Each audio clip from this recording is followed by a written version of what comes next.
Bismillahirrahmanirrahim. Assalamualaikum warahmatullahi wabarakatuh.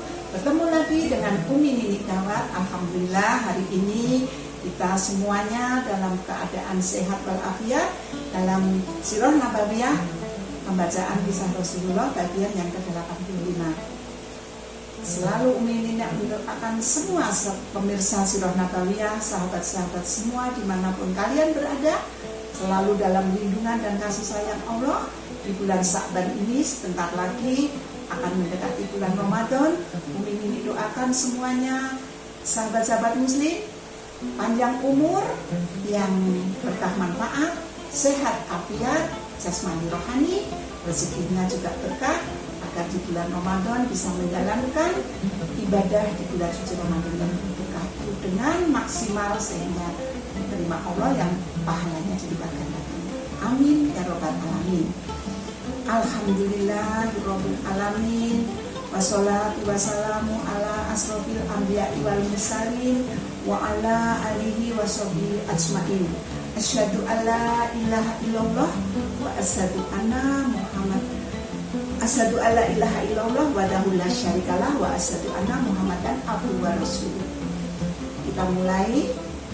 Kita ini hadir bersama dengan GN YouTube channel. Jangan lupa selalu like, subscribe, komen, dan bagikan. Terima kasih.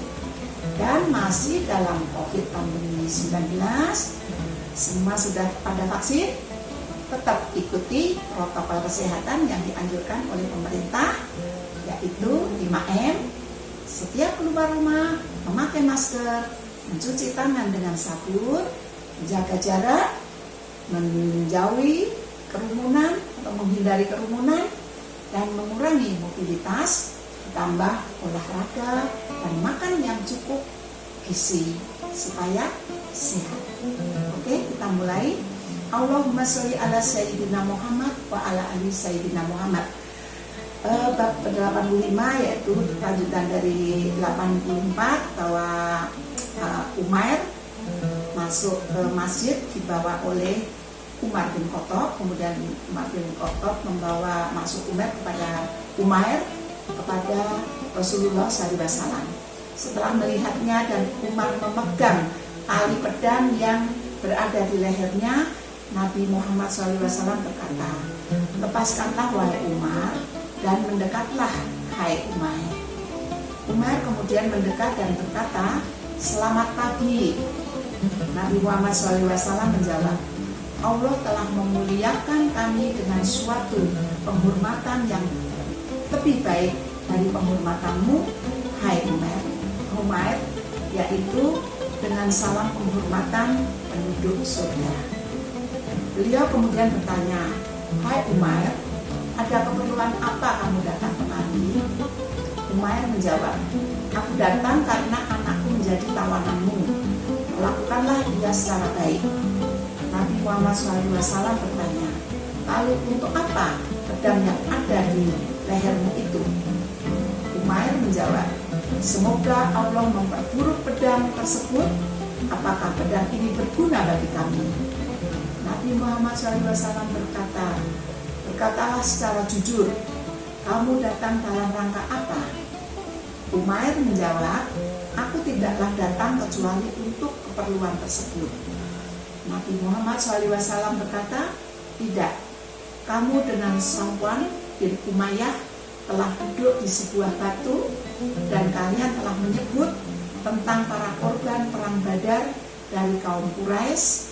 Kemudian kamu berkata, seandainya aku tidak mempunyai tanggungan hutang dan keluargaku, aku akan keluar untuk membunuh Muhammad.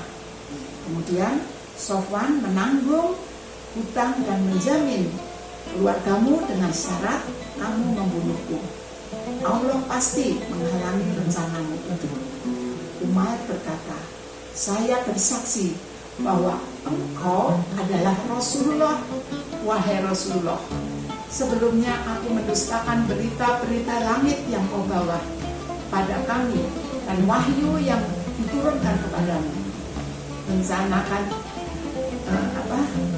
Rencanaku ini tidak ada yang mengetahui selain aku dan Sofwan.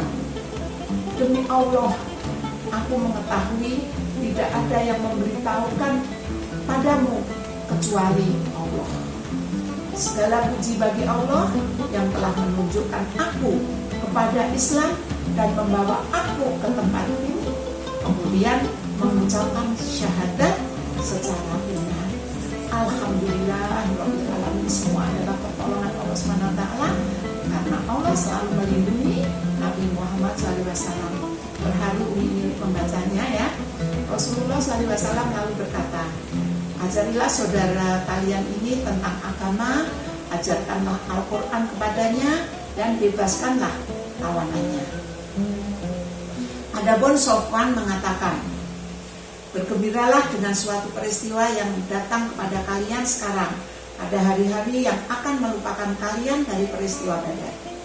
Ia bertanya tentang Umair kepada orang-orang yang bepergian, sehingga salah seorang yang bepergian memberitahukan kepadanya tentang keislaman Umair. Sofwan bersumpah untuk tidak berbicara kepadanya, maksudnya kepada Umair, untuk selamanya, dan tidak akan memberikan suatu manfaat kepadanya selamanya. Umair kembali ke Mekah dan tinggal di sana menyerukan Islam. Kemudian banyak orang yang masuk Islam melalui dakwahnya. Alhamdulillahirabbil alamin ya. Pemirsa semuanya, itulah sudah kehendak Allah. Umair yang begitu dendamnya kepada Rasulullah, malah dia sekarang mengajarkan Islam di kota Mekah, menjadi muslim yang baik. Perang Bani Qainuqa pada perjanjian yang lalu yang diadakan oleh Rasulullah SAW dengan orang-orang Yahudi telah disebutkan bahwa beliau dan kaum muslimin sudah berusaha untuk melaksanakan isi perjanjian tersebut. Tapi sebaliknya, orang-orang Yahudi tak ada seorang pun yang mematuhi isi perjanjian itu. Mereka selalu melakukan pengkhianatan sehingga meresahkan kaum muslimin. Itulah kaum Yahudi yang selalu berkhianat. Ibnu Ishaq berkata kepada Syas bin Qais, seorang tokoh Yahudi yang sangat kufur dan sangat membenci serta dengki kepada beberapa kaum muslimin melewati beberapa orang sahabat Rasulullah SAW dari kabilah Aus dan Khosraj yang berada dalam suatu majelis yang telah menyatukan mereka.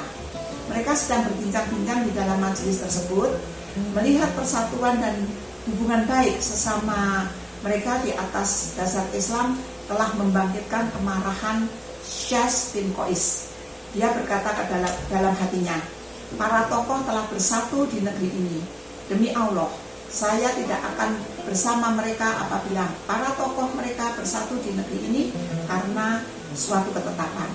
Dia kemudian menyuruh seorang pemuda Yahudi yang ikut bersamanya untuk mendatangi mereka dengan mengatakan, datanglah kepada mereka dan duduklah bersama mereka, kemudian ingatkan akan peristiwa Tuqats dan peristiwa sebelumnya, dan alunkan kepada mereka beberapa syair yang berisi tentang pertengkaran mereka, pertengkaran kaum Aus dan Khosraj.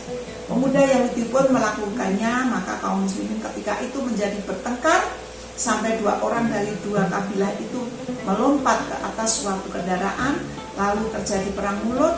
Dua kelompok tersebut menjadi marah, semuanya berkata, telah kami lakukan janji kalian yang menyakitkan, senjata.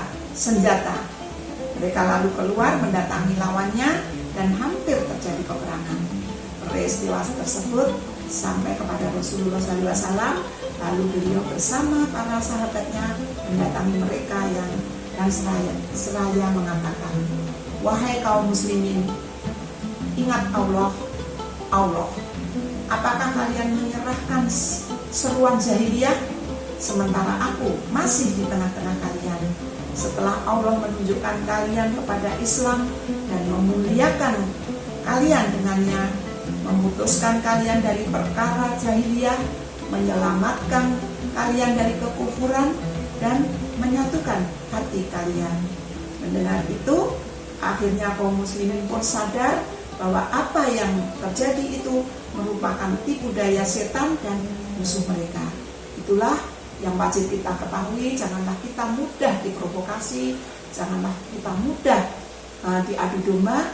Kita harus mempunyai keteguhan hati bahwa kita Islam adalah mengajarkan kedamaian dan rahmatan ilahi, bahwa kita harus selalu baik dengan siapapun, dan kita jangan lupa kita tingkatkan iman takwa kita, menjalankan perintah Allah dengan benar sesuai firman-Nya yang dibawakan oleh baginda Nabi besar Muhammad SAW, dan mengerjakan sunnah-sunnah Rasulullah yang sahih, dan selalu kita beristighfar, kita bertasbih, memuji Allah dan bersolawat. Insya Allah kelak kita di akhirat hari kiamat Allah akan meridhoi Rasulullah SAW, memberikan syafaat kepada kita semua para pemirsa Sirah Nabawiyah. Amin ya robbal alamin. Dan ini mohon maaf apabila ada tutur kata yang salah dan pengucapan yang keliru, mohon dimaafkan. Kita tutup dengan doa kafaratul majlis. Subhanallahumma wa bihamdik, asyhadu alla ilaha illa anta, astaghfiruka wa atubu ilahi. Billahi taufiq wal hidayah. Wassalamualaikum warahmatullahi wabarakatuh.